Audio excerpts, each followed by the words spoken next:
Hi, this is Kerry. Merry Christmas to everybody. Happy Hanukkah. My psychiatrist has seriously suggested to me that I consider stand up comedy. Not as a career, but just as a one off, see how funny I could be. Did I make people laugh? And I thought I might start with sit down comedy because it's a bit more comfortable anyway. And I will share with you one of my funny stories from the 1970s. It was 1979. I was 19 years old. And I had just broken up with the first real love of my life. I deserved to be dumped acrimoniously, to be honest, because I was so badly behaved. It was the 70s, there was my hormones, there was just so many boys. Anyway, despite my bad behaviour, I was heartbroken and I stopped eating for a little while and I dropped a few dress sizes. And prior to all of this, I had been just a regular, pretty college girl, studious, with a penchant for Laura Ashley dresses, something fluffy and floral, and maybe like romantic boho today.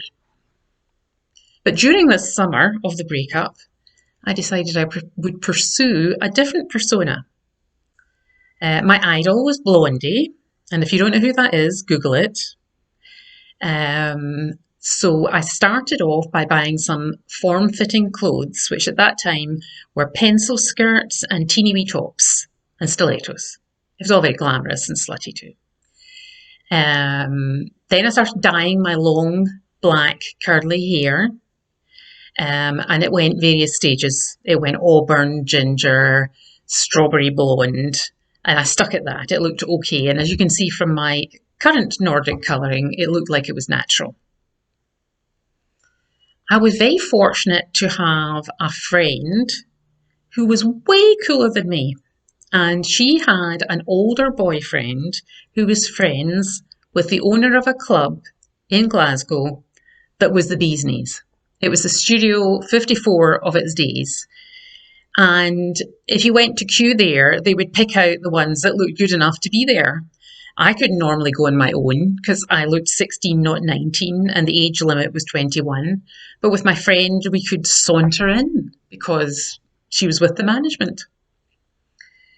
Anyway, on one cold, frosty night, we were going to the club, and I decided I would wear my new black slinky catsuit. I don't know what it was made of, but it was a sort of slithery material and shiny. It was bell bottoms at the bottom and tight fitting and very low at the front with little shoestring straps. And back in the day, you couldn't get that many choices of bras and you couldn't get strapless bras, so there was nothing I could wear underneath. So I just wore my breasts because they were in the right position. Gravity had not struck. They were perfect. I wish I had appreciated how perfect my body was. So I was getting all dolled up at home, and my Uncle Pat was visiting my mother.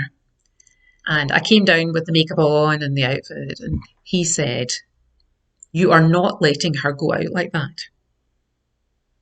And I thought, I must look fabulous. It's perfect. So my friend came round in a taxi at 10 p.m. That's how cool she was when you leave to go out at 10 p.m. I put on my faux fur coat, ran out to the taxi, and off we went. So the place was heaving with hip, cool people, and I was one of them for a change, wearing a glamorous outfit.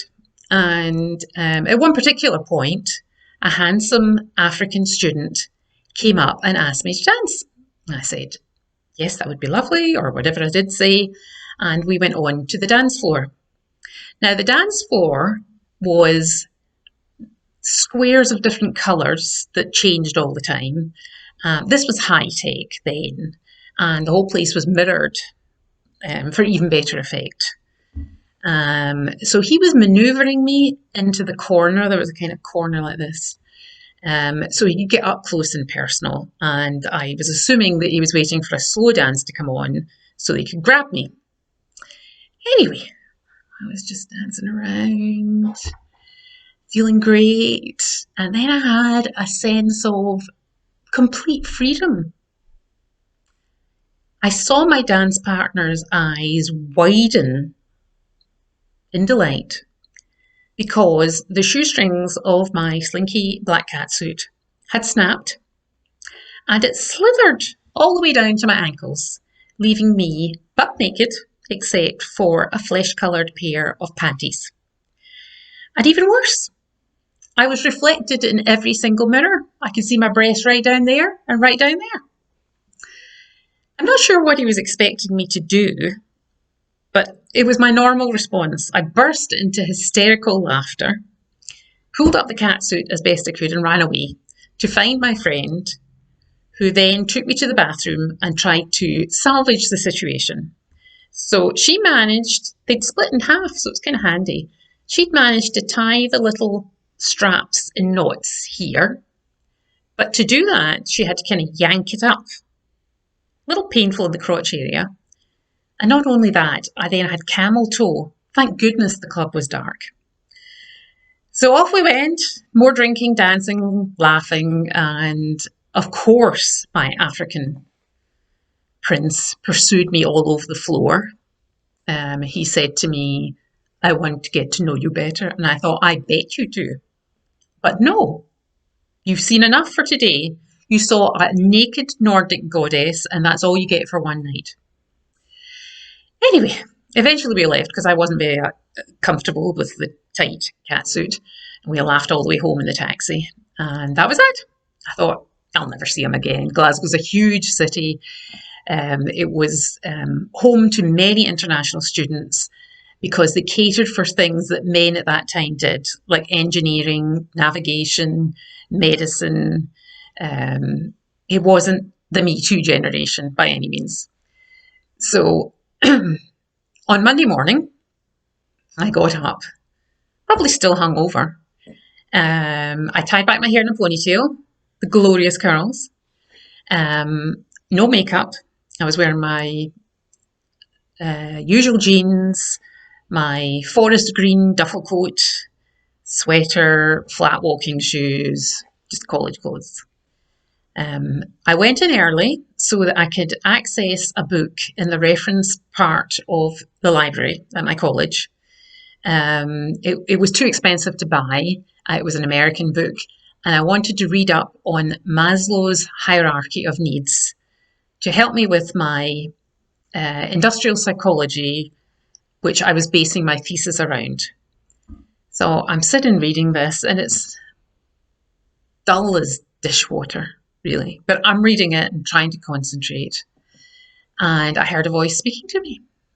And I looked up, and there was my African prince at my college. Really? Couldn't he have been at the navigation college? Couldn't he have been at Glasgow University doing medicine? No, he was right there.